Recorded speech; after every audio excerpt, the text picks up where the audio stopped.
السلام علیکم کے اس کے ناول پہ آپ سب کو ویلکم۔ ایک خوبصورت ناول پیش کر رہے ہیں جس کا نام ہے غبارِ دشت محبت۔ ناول کی رائٹر ہیں اقبال بانو۔ چلیے چلتے ہیں ناول کی جانب۔ اب اٹھ بھی جا، دیکھ تو کیسی گھٹا عمدی آ رہی ہے۔ بارش ہو گئی تو تمہاری ساری محنت اکارت جائے گی۔ کپڑے اتار لو الگنی سے۔ دادی نے کوئی تیسری مرتبہ اسے جگایا تھا مگر وہ ڈیٹھوں کی طرح تکیہ چہرے پر رکھے پڑی رہی۔ مجھے پتا ہے تم جاگ رہی ہو، وہ پھر بولی۔ آپ سونے دیں تو سوؤں۔ لگتا تھا جیسے ایک دم گیلی لکڑی سلگی ہو۔ بارش ہو گئی تو ابھی نہیں ہو رہی۔ اس نے چہرے سے تکیہ ہٹایا۔ ہاں تم سے پوچھ کری تو می برسے گا اور بارش نہ ہوئی تو پھر؟ اس کا لہجہ چیلنج کرنے والا تھا۔ نہ ہو مگر آثار دیکھ کر ہی بندہ انتظام تو کر لیتا ہے۔ دادی نے اسے پیار سے دیکھا۔ بس سونے نہیں دینا، وہ مردہ سی آواز میں بولی۔ کب سے تو سوئی ہوئی ہو؟ جی ہاں، آپ کو تو میرا آرام کرنا برا لگتا ہے۔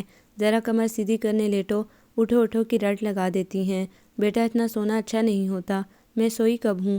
نری بیماری ہوتی ہے زیادہ سونا بھی۔ خود کو تو بڑھاپے کی وجہ سے نیند آتی نہیں اور میرا سونا بیماری لگتا ہے۔ اس نے چادر دور پھینکی اور بڑبڑاتی ہوئی چارپائی سے اٹھی۔ اے ہے کتنی مرتبہ کہا ہے کہ ادوائن کس لے چارپائی کی، مگر تجھے اس جھولے ہی میں سونا اچھا لگتا ہے۔ دادی کو ٹوکنے کے لیے ایک اور وجہ مل گئی تھی، کیونکہ وہ 3-4 بار اچھلنے کے بعد چارپائی سے اتری تھی۔ دادی کو کوئی جواب دیے بغیر وہ باہر آئی تو الگنی سے کپڑے اتارتے ہوئے اس کی نظر پنجتن کی سمت اٹھی، جہاں آسمان پر سیاہ کالی گھٹائیں تیزی سے بھاگی آ رہی تھیں اور ہر سمت اندھیرا چھاتا جا رہا تھا۔ یا الہی خیر! اسے ایسی کالی گھٹاؤں سے بہت ڈر لگتا تھا۔ گزشتہ برس بھی ایسی ہی کالی گھٹا تھی جب بارش کے ساتھ اولے بھی پڑے تھے اور اس کا چھوٹا سا لان تہس نہس ہو گیا تھا۔ آج اس نے بہت سے کپڑے دھوئے تھے۔ صبح سے دوپہر تک مشین لگائی تھی۔ سردیوں کے کپڑے دھو کر رکھے تھے اور وہ تھکن سے چور ہو گئی تھی۔ حالانکہ کہنے کو وہ 2 فرد تھے مگر اسے اتنے کپڑے اور برتن دھونے پڑتے کہ کبھی کبھی وہ خود بھی حیران ہو جاتی کہ بڑی فیملی کی خواتین کیا کرتی ہوں گی۔ کبھی کبھی تو دادی کو بھی اس پر بڑا ترس آتا کہ وہ کالج سے آ کر کام میں لگی رہتی تھی۔ وہ چاہتی تھی کہ کوئی ملازمہ رکھ لی جائے مگر وہی نہیں مانتی کہ پھر بھلا کیا مصروفیت رہ جاتی۔ وہ دادی کی وجہ سے کہیں آتی جاتی بھی نہیں تھی۔ اس کی صرف ایک ہی دوست تھی، انم بخاری۔ بچپن سے اب تک یعنی کالج میں بھی اس کے ساتھ تھی۔ وہی آ جاتی تھی اس کے ہاں، جبکہ وہ تو کبھی عید برات ہی اس کے گھر جاتی تھی۔ کالج بھی جاتی تو اس کا دل دادی میں اٹکا رہتا، حالانکہ وہ آتے ہوئے ان کی ضرورت کی ہر شے ان کے تخت کے قریب میز پر رکھ کر آتی تھی۔ دادی چنگی بھلی چلتی پھرتی تھی مگر نہ جانے کیوں ان کی فکر لگی رہتی تھی۔ شاید اس لیے کہ اسے پتہ تھا اس کا دادی کے علاوہ ہے ہی کون، اس لیے وہ ان کی ہر ضرورت کا خیال رکھتی، ان کے آرام کا خیال رکھتی۔ لیکن اسے لگتا جیسے دادی کو اس کا ذرا خیال نہیں، اس کے آرام کا ذرا سا احساس نہیں۔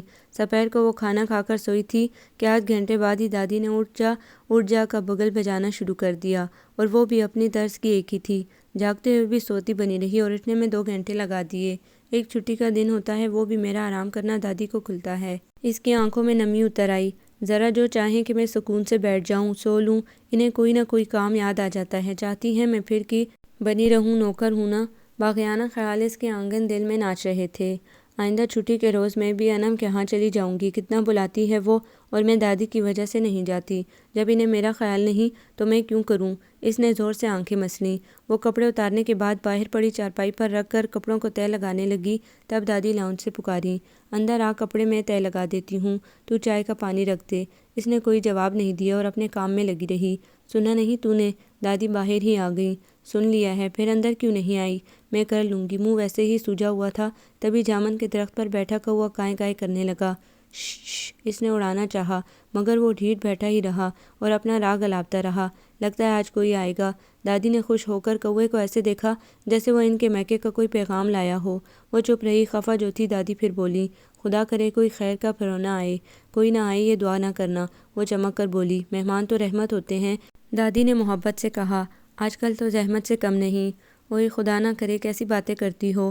تم تو بڑی خوش ہوتی تھی کسی کے آنے کی خبر سن کر۔ اس قدر مہنگائی میں کسی کے آنے کی خبر خوشی نہیں دے سکتی۔ کوئی 2 روز آ جائے تو 2 ماہ کا بجٹ اپ سیٹ کر جاتا ہے۔ وہ منہ بنا کر بولی، ایسے نہیں کہتے بیٹا، غصہ مجھ پر اور مجھے غصہ نہیں آتا۔ میں تو جو بات ٹھیک ہے وہ کہہ رہی ہوں۔ جو آتا ہے وہ اپنا رزق ساتھ لاتا ہے۔ دادی نے کہا، یقیناً۔ وہ تنزن بولی اور کپڑے چادر میں باندھنے لگی۔ دانا پانی کھچ کے لے آندا، کون کسے دا کھاندا ہو۔ دادی نے سلطان باہو کے شعر میں ساری بات کہہ دی اور وہ ہنس دی۔ دادی آپ کو یہ اشعار کیسے یاد ہیں اب تک؟ سارا غصہ ختم ہو گیا تھا۔ تمہارے دادا اس طرح سناتے تھے کہ لگتا ہے ان کی آواز اب بھی کانوں میں گونج رہی ہو۔ ہیر وارث شاہ اور وہ شاہ حسین کی کافی مائی نمے کنوں آنکھاں درد بچھوڑے دا حال نی۔ دادی نے ایک آہ بھری جو ان کے بوڑھے سینے سے تقریباً پڑ پڑا کر ہی نکلی ہوگی۔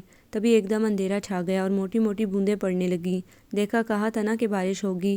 اپنی پیشگوئی کے سچ ہونے پر دادی کی بوڑھی آنکھوں میں چمک ابھر آئی۔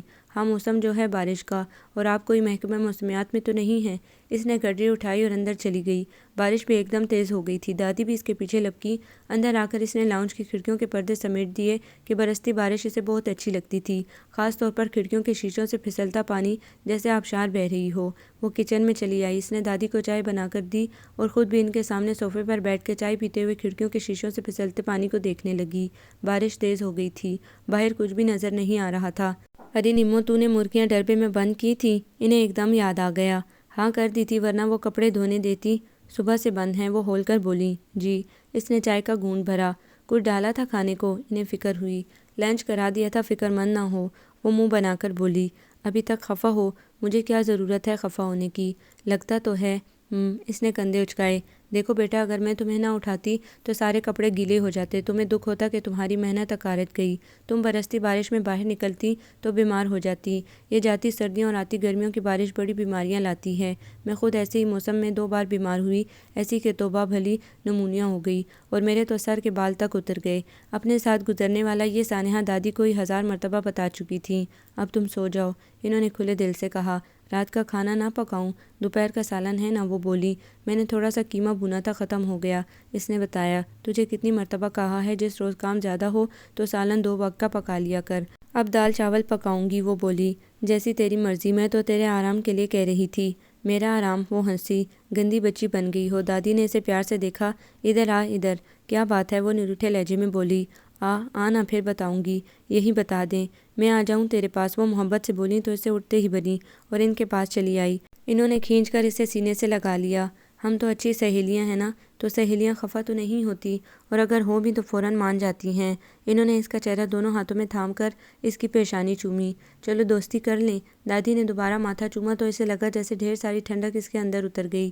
دادی، میں آپ سے کوئی ناراض نہیں۔ اچھا پھر یہ منہ کیوں پھولا ہوا ہے؟ بس کبھی کبھی دل چاہتا ہے میں روٹھوں اور آپ مجھے منائیں۔ اس نے دادی کے گلے میں بازو ڈالے اور ان کے گال سے گال لگا دیا۔ دادی تو نہال ہو گئی۔ تو خفا نہ ہوا کر، میں تیرے بھلے کے لیے ہی کہتی ہوں۔ اور نمو، پتہ نہیں کتنے دن زندگی کے ہیں۔ تب اس نے جلدی سے ان کی بات کاٹی اور بولی۔ پلیز دادی، اتنے اچھے موسم میں مرنے کی بات نہ کریں۔ پھر کیا بات کروں؟ وہ مسکرائیں۔ پیار کی باتیں۔ مجھ سے کتنا پیار ہے آپ کو؟ اس نے پوچھا۔ نمو، کہتے ہیں اصل سے سود زیادہ پیار ہوتا ہے۔ سود تو حرام ہے، وہ جلدی سے بولی۔ لو، یہ تو محاورتاً کہہ رہی ہوں، انہوں نے کہا۔ مجھے یہ بتائیں کہ آپ کو مجھ سے کتنا پیار ہے؟ سمندر کی گہرائیوں سے زیادہ، آسمان کی وسعت تو جیسا لامحدود۔ دادی نے ٹھہرے ہوئے لہجے میں کہا۔ سچ دادی، اس کی آنکھوں میں الوہی چمک آ بسی تھی۔ ایسا سچ جیسے یہ گواہی کہ خدا ایک ہے۔ ہائے دادی، وہ خوشی سے ان سے چمٹ گئی تو انہوں نے اس کا منہ چوم لیا۔ تبھی ڈور بیل زور سے بول پڑی۔ لیں دادی، آپ کا خیر کا پرونا آ گیا اور ہمارا لو سین تمام ہوا۔ وہ ہنسی۔ بیل پھر بجی۔ لگتا تھا آنے والے نے انگلی رکھ کر اٹھائی نہیں۔ پتہ نہیں کون ہوگا، جلدی جا۔ دادی کو آنے والے کی فکر ہوئی۔ بارش اب بھی تیزی سے جاری تھی۔ وہ چادر اوڑھ کر باہر نکلی اور دوڑتی ہوئی گیٹ تک آ گئی۔ کون ہے؟ کنڈی کھولنے سے پہلے اس نے پوچھا۔ میں ہوں سلمان۔ سلمان سعید، گیٹ کھولو۔ آواز تو نہیں، نام پہچان کر اس نے دروازہ کھول دیا۔ آنے والا تیزی سے اندر آ گیا۔ وہ ایک دم پیچھے ہٹی۔ کیا پیچھے کتے لگے ہیں؟ وہ بولی، مگر آنے والا کوئی جواب دیے بغیر تیز تیز قدم اٹھاتا، بیگ گھسیٹتا اندر چلا گیا۔ خبیث۔ اس نے گیٹ کو کنڈی لگائی اور اندر آئی تو وہ دادی کو لپٹا کھڑا تھا۔ دادی کے کپڑے تو گیلے نہ کرو، اس نے جھڑکنے سے انداز میں کہا۔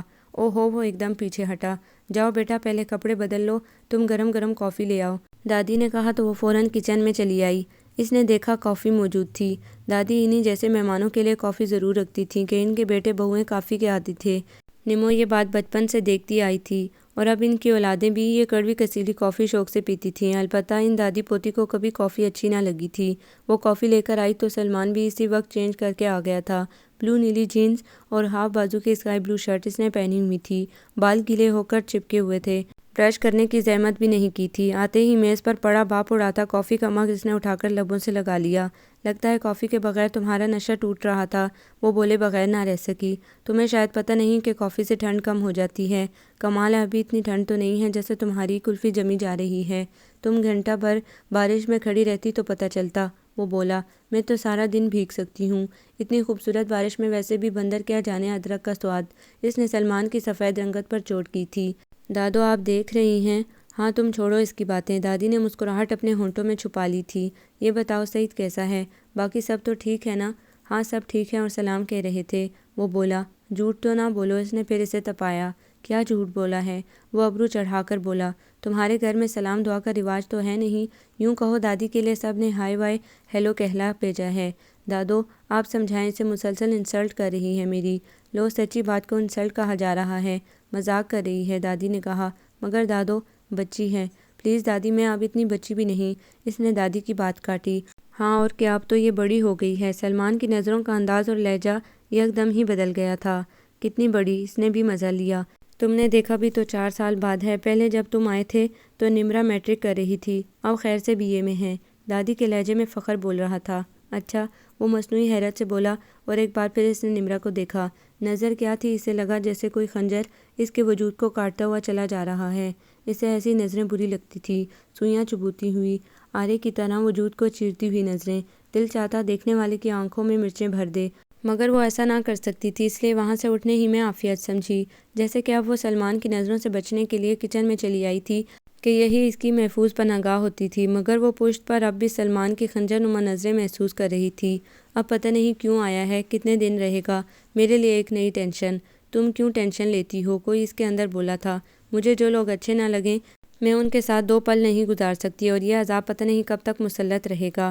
تھا تو وہ اس کے تایا کا بیٹا، اتنا قریبی رشتہ ہونے کے باوجود اسے سلمان کیا، اسے تو اپنا کوئی بھی دھدیالی رشتہ دار اچھا نہیں لگتا تھا۔ سب کے سب تو نو دولتے تھے، ایک سے ایک شوباز۔ مرد عورتوں سے یوں دبتے اور سہمے رہتے جیسے کوا غلیل کو دیکھ کر سہم جاتا ہے، اور ایسے مرد اسے کبھی بھی پسند نہ تھے۔ اس نے نہایت بیزاری سے فریزر سے گوشت نکالا کہ سلمان کے آنے سے مینیو بھی بدل جاتا تھا، مگر اس نے اپنے لیے دال چاول بھی بنا لیے تھے۔ سلمان کے لیے کڑھائی گوشت، گاجر کھیر دوپہر کی بنی ہوئی تھی، ساتھ شامی کباب بھی تل لیے۔ رائتا اور سلاد تو تھا ہی۔ 2 گھنٹے بعد اس نے میز پر کھانا چن دیا اور پھر دادی اور سلمان کو اطلاع دی، کھانا لگا دیا ہے، آ جائیں۔ اتنی جلدی؟ ابھی تو 7 ہی بجے ہیں۔ سلمان نے اپنی کلائی پر بندھی قیمتی گھڑی میں وقت دیکھا تو حیرتیں اس کے لہجے کی مہمان بن گئی۔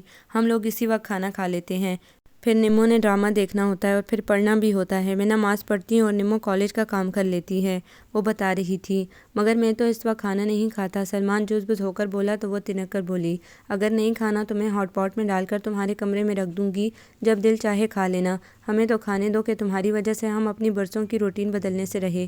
چلیں دادی۔ وہ مڑی۔ بیٹا اب تم نے یہی رہنا ہے تو یہیں کی عادات اپناؤ، دادی نے پیار سے کہا۔ یہی رہنا ہے؟ وہ ایک دم پلٹ کر پوچھنے لگی۔ ہاں سلمان کی یہی موٹر وے ٹریفک پولیس میں نوکری لگ گئی ہے نا، اب یہیں رہے گا، دادی نے بتایا۔ یعنی اب دادی کی محبتوں کو بھی شیئر کرنے والا آ گیا ہے، مگر مجھے کیا؟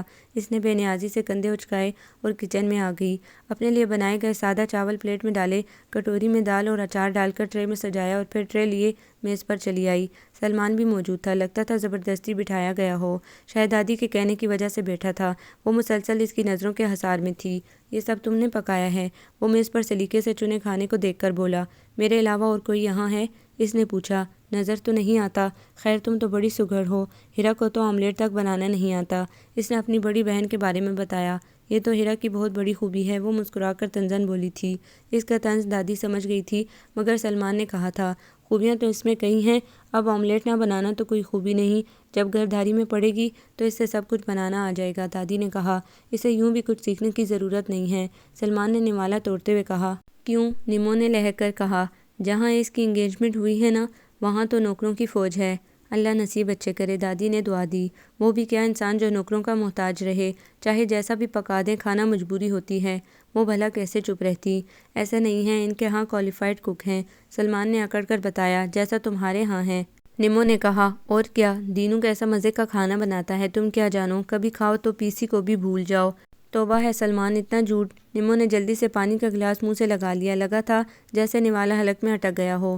اس میں جھوٹ کون سا ہے؟ وہ نوالا ہاتھ میں لیے اسے دیکھنے لگی۔ دادی، یاد ہے پچھلی گرمیوں میں جب ہم اسلام آباد گئے تھے تو ان کے اس کوالیفائڈ کوک نے پالک گوشت کیسا بنایا تھا؟ پانی میں پالک کے پتے تیر رہے تھے۔ نمو کے کہنے پر دادی نے چہرہ جھکا لیا کہ انہیں پتہ تھا سچائی کہے بغیر وہ نہیں رہ سکتی تھی۔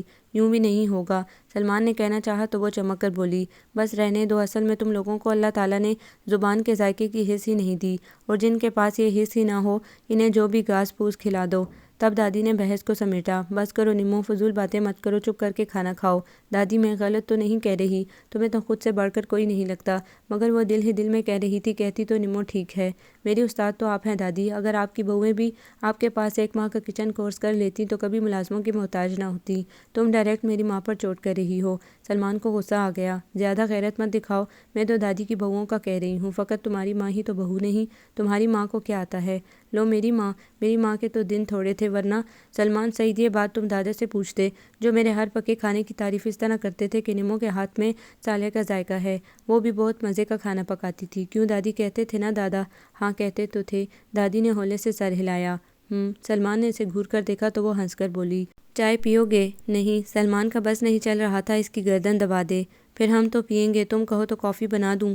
کہا نا نہیں، وہ ہونٹ چبا کر بولا، اسے رات کو 1 گلاس دودھ دے دینا، دادی نے کہا تو وہ سر ہلا کر خالی برتن سمیٹنے لگی۔ حسب معمول دادی کے مرغے کی بانگ سے ہی نمرہ کی آنکھ کھلی تھی۔ ہمیشہ اذان بعد میں ہوتی تھی، نماز کے وقت تک وہ کچن کا آدھا کام سمیٹ لیتی تھی، نماز اور تلاوت کے بعد وہ پھر کچن میں آتی اور ناشتہ تیار کرتی۔ آج بھی دادی تلاوت کر رہی تھی جب اس نے ناشتہ تیار کر کے میز پر رکھا اور خود کالج جانے کی تیاری کرنے لگی۔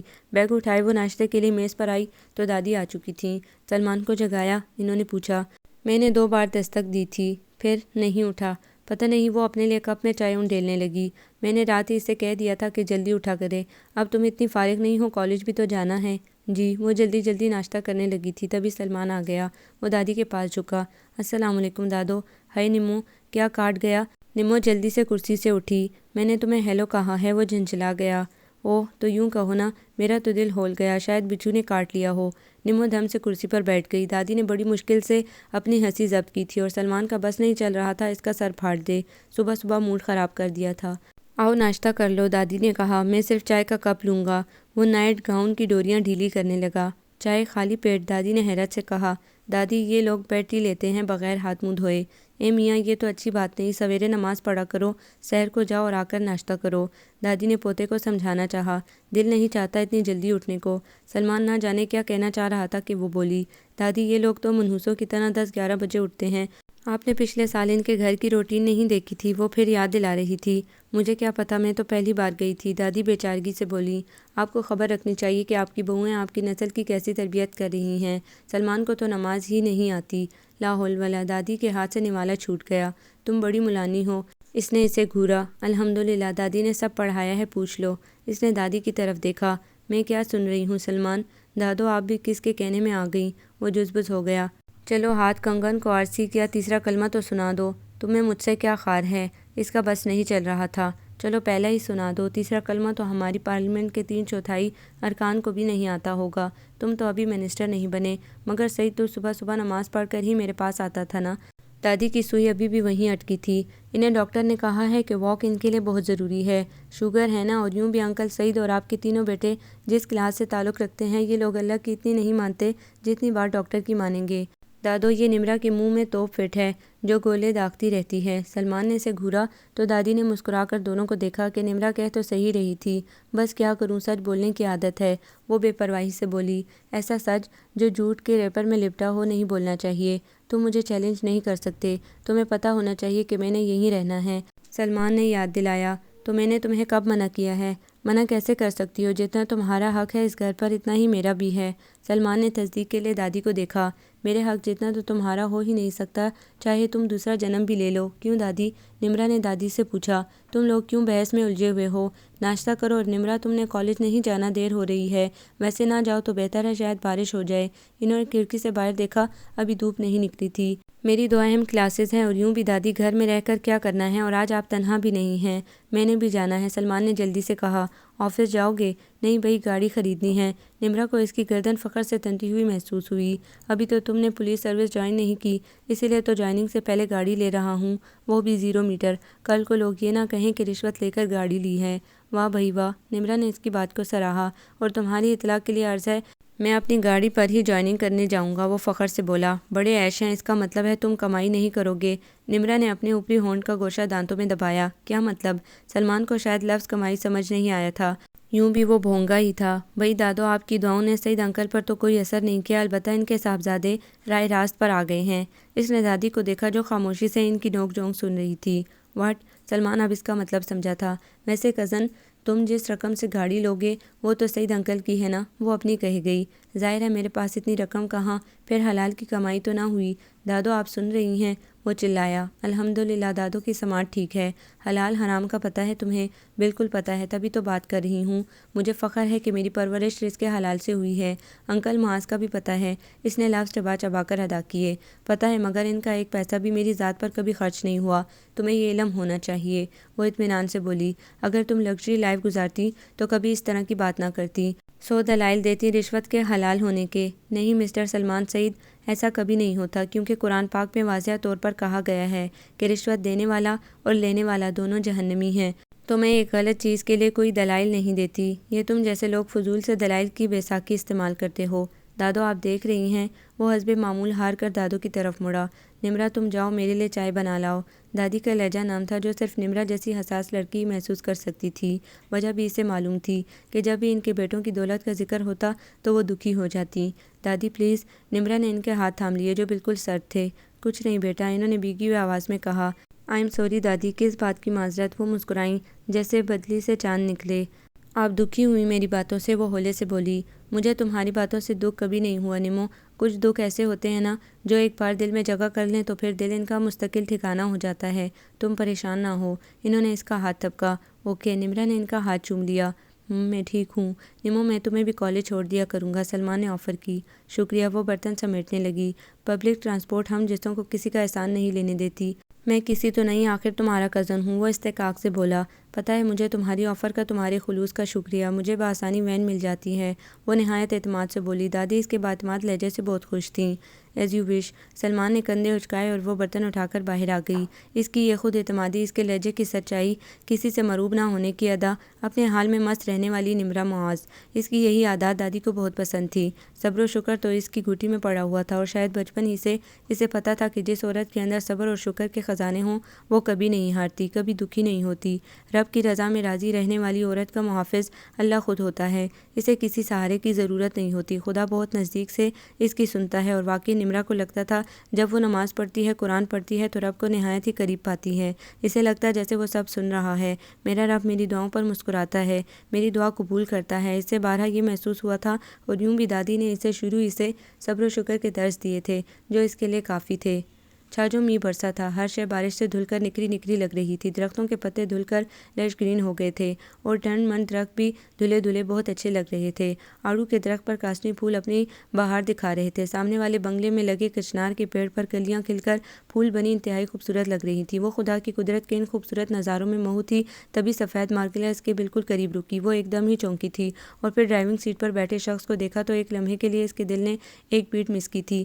آنکھوں میں ہیرے چمکنے لگے تھے اور لبوں کی پنکھڑیاں کھل اٹھی تھیں۔ یہ وہ شخص تھا جو نہ جانے کب سے اس کے جسم میں خون کے ساتھ گردش کرتا تھا، اس کا نام آنگنے دل میں گونجتا تھا اور آنکھ اس کے سپنے دیکھتی تھی۔ وہ دن کی مصروفیت میں اور رات کی فرصت میں لمحہ لمحہ اس کے سنگ ہوتا اور اب کتنے دنوں بعد اس کی بصارتوں کو تڑواہٹ بخش رہا تھا۔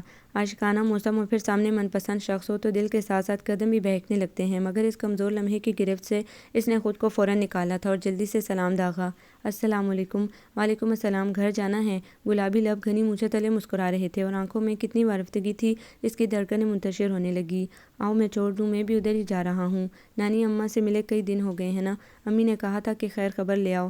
اس کے بیٹھتے ہی وہ بولا۔ وہ ہولے سے مسکرا دی۔ دل تو چاہا کہہ دے، تم وضاحت نہ بھی دیتے تب بھی مجھے یقین ہے تم دادی سے ملنے جا رہے ہو۔ بے شک دل خوش فہم کو تم سے کیا کیا امیدیں ہیں، سماعت مدر لفظوں میں نہ جانے کون سے جذبوں کو تمہارے لبوں سے سن کر جذب کرنا چاہتی ہیں۔ وہ جو سچ بولے بغیر نہ رہتی تھی اب خاموش تھی۔ بلکہ آذر ابراہیم تو وہ شخص تھا جس کے سامنے اس کی بولتی بند ہو جاتی تھی۔ وہ فرنٹ سیٹ پر اس کے ساتھ بیٹھی تھی اور وہ نہایت خاموشی سے گاڑی چلا رہا تھا۔ اسٹیئرنگ پر اس کے ہاتھ جمے ہوئے تھے۔ صرف ایک لمحے کو اس کا جی چاہا وہ آذر ابراہیم کے ہاتھ پر اپنا ہاتھ رکھ دے۔ بے اختیار کی محبت میں کب اختیار ہوتا ہے؟ اس کا دل چاہتا وہ اسے چھو کر دیکھے۔ کوئی چیز اچھی لگتی ہے تو اسے چھونے کو دل چاہتا ہے، یہ تو انسانی فطرت ہے۔ اسے بھی فطرت دھکیلتی تھی، مگر وہ خود کو روک لیتی کہ ابھی دل پر تھوڑا بہت اسے اختیار تھا۔ ویگن مشکل سے ملتی ہوگی تمہیں۔ آخر آذر نے ہی خاموشی کی ندی میں آواز کا پتھر پھینکا۔ جی، وہ اپنی انگلیاں مروڑنے لگی۔ کالج بس سے چلی جایا کرو، وہ بہت دیر سے چلتی ہے اور پھر پتہ نہیں کہاں سے ہوتی ہوئی پہنچ جاتی ہے۔ میں کالج بس سے جاؤں تو 1.5 گھنٹہ لیٹ ہو جاتی ہوں، اس نے بتایا۔ پھر تو تمہیں ویگن ہی سوٹ کرتی ہے۔ ہاں، اصل میں اس وقت اسکول کالج کی اکٹھی چھٹی ہوتی ہے تو رش ہوتا ہے، ورنہ زیادہ دقت نہیں ہوتی۔ آذر کی نظریں سڑک پر بہتی ٹریفک پر جمی تھیں۔ آپ نے گاڑی کب لی؟ اس نے پوچھا تو آذر نے گردن موڑ کر اسے دیکھا۔ وہ بھی اسی کو دیکھ رہی تھی۔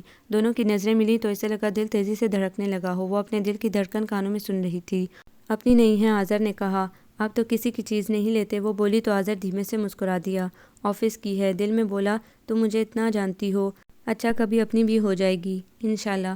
پھپھو ٹھیک تو ہیں؟ کب سے چکر نہیں لگایا، لگتا ہے خفا ہیں۔ ایسی بات نہیں ہے، فون تو کرتی ہی ہیں۔ آتی تو نہیں نا؟ عالیہ اور امبر اسکول چلی جاتی ہیں تو پھر گھر سنبھالنا امی کی ذمہ داری ہے۔ آپ کچھ بھی کہیں، پھپھو خفا ہیں۔ بھلا اپنوں سے بھی کوئی خفا ہوتا ہے؟ وہ بولا۔ خفگی اپنوں سے ہی ہوتی ہے، شکوہ اپنوں ہی سے کیا جاتا ہے، غیروں کی پرواہ کون کرتا ہے؟ نمو ہنسی۔ بھئی تم تو بڑی سیانی باتیں کرنے لگی ہو۔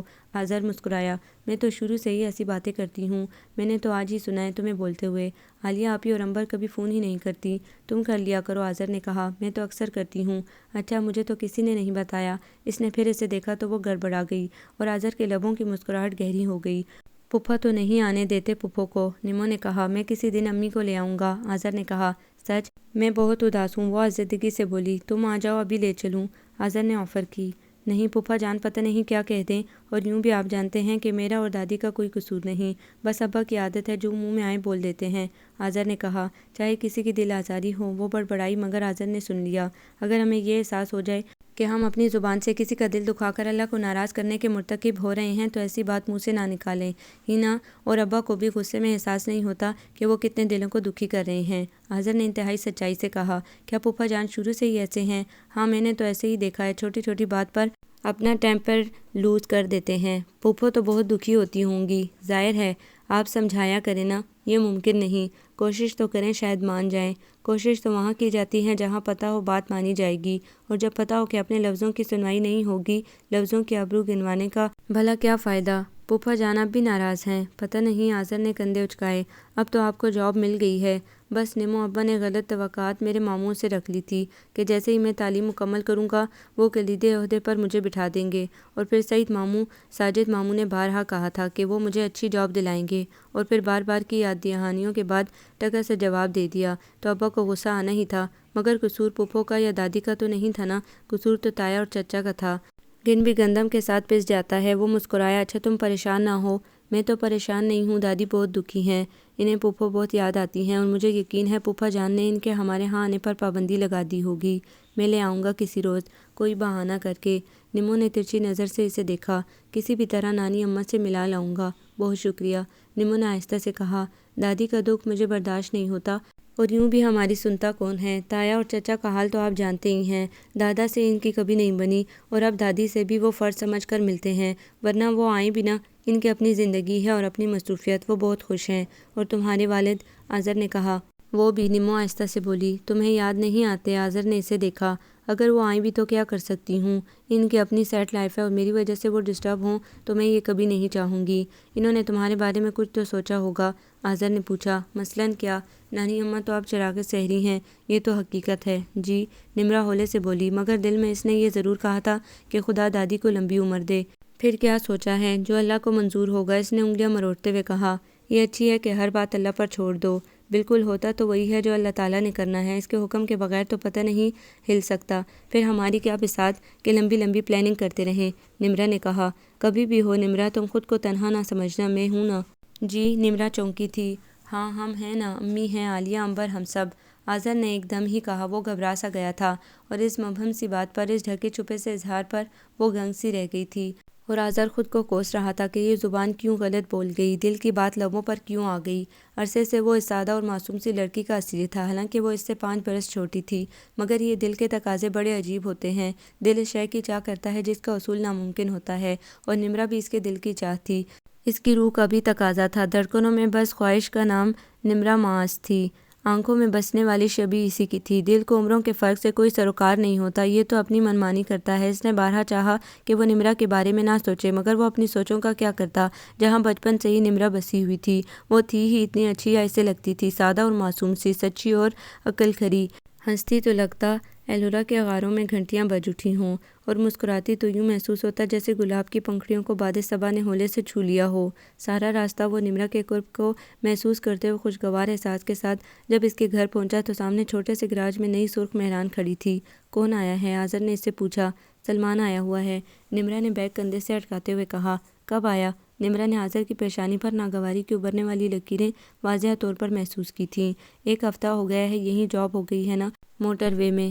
تم نے مجھے نہیں بتایا، آزر نے کہا۔ دادی نے پھپھو کو بتایا تھا، انہوں نے نہیں بتایا آپ کو؟ خیر، آزر نے طویل سانس لی۔ میں گیٹ کھولتی ہوں، آپ کھانا کھا کر، نمرہ نے کہنا چاہا مگر وہ اس کی بات کاٹ کر بولا۔ میں امی کے ساتھ آؤں گا، مجھے دیر ہو رہی ہے، ضروری کام سے جانا ہے۔ کھانے کا وقت ہے، صرف آدھا گھنٹہ، نمو نے لجاجت سے کہا۔ پلیز نمو، پھر صحیح، آزر نے آہستگی سے کہا تو نمرہ کی آنکھیں گیلی ہونے لگیں اور وہ دروازہ کھول کر اتر گئی، اور پھر آزر کی طرف دیکھے بغیر بنا شکریہ اور خدا حافظ کہے گھر میں داخل ہو گئی۔ تو تم خفا ہو گئی ہو؟ آزر نے ایکسیلیٹر پر دباؤ ڈالا اور لب بھینچ لیے۔ منا لوں گا تمہیں، اس نے سوچا۔ تم کو منانا کون سا مشکل کام ہے؟ گھر پہنچا تو اسے کچھ انہونی کا سا احساس ہوا، جیسے طوفان کے بعد ایک دم ہی سکون سا ہو جائے، یا تیز اور تند آندھی کے بعد ماحول ساکن ہو۔ امبر لاؤنج میں موجود تھی۔ بھائی کھانا لاؤں؟ امبر نے پوچھا۔ نہیں، بھوک نہیں ہے، پانی پلا دو۔ وہ صوفے پر بیٹھ گیا۔ امبر چند لمحوں بعد پانی کا گلاس لیے آ موجود ہوئی۔ خیریت تو ہے؟ اس نے پوچھا۔ جی۔ اتنا سناٹا گھر میں، امی کہاں ہیں؟ آزر نے گلاس لبوں سے لگایا۔ ابا لڑے ہیں نا، وہ کمرے میں ہیں۔ اور ابا؟ آزر کا جملہ لبوں میں ہی رہ گیا۔ ہاں ہاں، بتاؤ بھائی کو کہ میں لڑتا ہوں، لڑاکا ہوں۔ وہ کمرے سے نکل آئے تھے۔ امبر کچھ کہے بنا خالی گلاس لے کچن میں بھاگ لی۔ ابا آپ آرام کریں، آزر نے کہنا چاہا۔ میری زندگی میں آرام کہاں؟ آپ پریشان نہ ہوا کریں، کیا بات ہے مجھے بتائیں، آزر نے نرمی سے کہتے ہوئے انہیں صوفے پر بٹھا دیا۔ پتہ ہے تمہیں سلمان کو نوکری مل گئی ہے، جو تھرو آؤٹ BA تک 3rd ڈویژن لیتا رہا ہے۔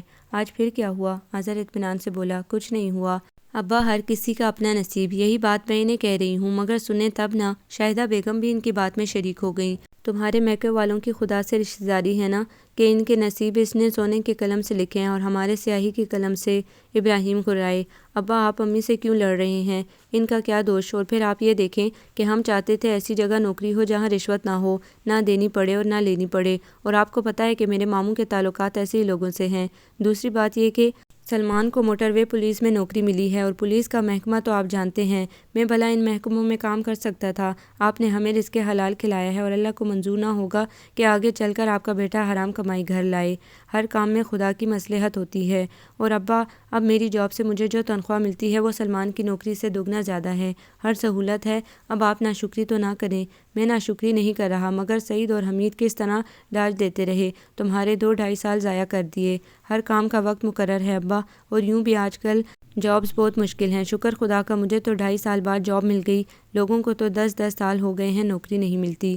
بس میں نے تمہاری ماں سے کہہ دیا ہے بھائیوں سے قطع تعلق کر لے۔ ابراہیم پھر گرائے۔ پہلے کون سا تعلق ہے؟ سال 6 ماہ بعد جب نانی کے ہاں آتے ہیں تو کھڑے کھڑے یہاں بھی آ جاتے ہیں، اب ان کا کھڑے کھڑے آنا بند، اب انہیں گھر میں گھسنے نہ دوں۔ شاہدہ بیگم روحانسی ہو گئی۔ یہی کرنا ہوگا، تم نہیں کرو گی تو میں کروں گا۔ اپنی نالائق اولادوں کے لیے فوراً نوکری مل گئی۔ پہلے سلمان کو بینک میں 2nd آفیسر لگوا دیا، سال بعد موٹر وے میں آ گیا، اور ہمیں ٹرکھاتے رہے، بڑا کہتے تھے MBA کر لو، تمہاری نوکری ہماری ذمہ داری ہے۔ آزر؟ ابا لہک لہک کر انہی کے انداز میں بول رہے تھے۔ تمہاری نوکری تو کوئی مسئلہ ہی نہیں، بیٹھ کے بڑکیں تو بہت مارتے تھے، اصل میں مختار صاحب ٹھیک کہتے تھے، میرے بیٹے کمینے ہو گئے ہیں۔ آپ تو، شاہدہ بیگم نے کہنا چاہا مگر آزر نے انہیں چپ کرا دیا۔ بولنے دو میکے والوں کے حق میں اسے۔ ابراہیم سوکھی لکڑی کی طرح تڑکے۔ شاہدہ بیگم خاموش ہو گئی اور ہونٹ دانتوں سے کچلنے لگی۔ تم آج جلدی آ گئے، وہ بولی۔